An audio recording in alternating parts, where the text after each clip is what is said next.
One of my biggest struggles in life is knowing how to let other people help me. Don't get me wrong, I have plenty of friends, family members, and coworkers who are always willing to help me in many different ways. But whether it's emotionally, spiritually, or even at work, I'm just the type of person that has to do everything himself. I just feel like I'm bothering people whenever I ask them for help, and that is not a good thing. Doing everything yourself can lead to burnout, fatigue, frustration, and so much more. But there's an even more important reason why this matters, which is this. I don't think that this is what we're supposed to be doing as Christians. I don't think that we're supposed to be rejecting help from others. Now, the reason I'm talking about this is because the other day I actually came across a great passage in Ecclesiastes chapter 3. Here, King Solomon begins to imagine a man who lives alone. Maybe somebody who's a workaholic and whose primary motivation was to accumulate wealth. But thinking about this imaginary man actually inspired Solomon to ask this question.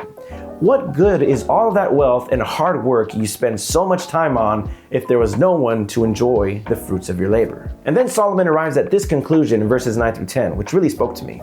2 are better than 1 because they have a good return for their labor. If either of them falls down, one can help the other up.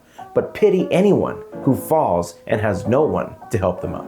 This short passage is important for you and me because it reminds us of the importance of both giving and receiving help from others. And there's many different ways that you can apply this teaching in your life. For example, it's easier to get a lot of work done when you have a lot of people who are willing to help you. Or if you or someone you know is grieving and needs emotional support, the two of you can help each other up when you've fallen down, as it says in verse 10. And of course, the last part in particular is true for everyone, but pity anyone who falls and has no one to help them up. I don't know about you, but I don't want to be that guy. So there are many lessons to be learned here, and we should both reflect on what this passage might mean for us. But I also notice a very unique teaching that's often overlooked in this passage, which is this.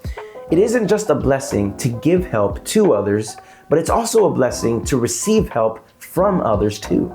And every time I'm stubborn and don't accept help from other people who are offering it to me, I'm actually robbing them of their opportunity to give a blessing. And that's not okay. In my mind, I think that I'm being kind and thoughtful by saying things like, oh, no, thank you, I appreciate it, but I don't want to be a bother. But that's not really me being kind though. That's me rejecting help from somebody else. And I don't think enough about the effect that that rejection might have on them. You know what I'm saying? I think that when we're living a Christian life, we often try to prioritize serving other people. And of course, it's great for us to serve.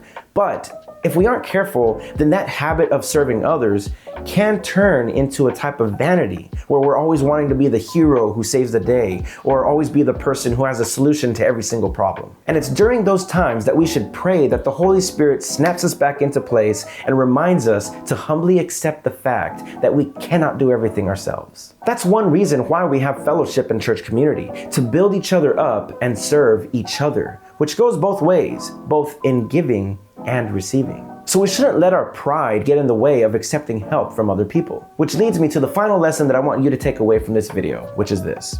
Accepting help from other people doesn't just give them an opportunity to bless us, but it also gives us an opportunity to experience humility.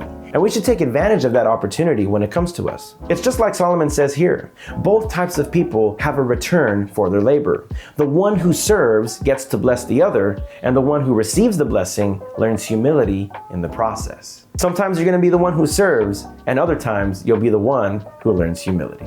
And let's face it, we all need to learn a thing or two about humility sometimes to get rid of our pride. And pride can be a really tough thing to battle, but don't worry. If you want to learn more about pride and maybe even a good solution that might help you get rid of it for good, then make sure to click this video right here, subscribe to this channel, and I'll see you in the next one.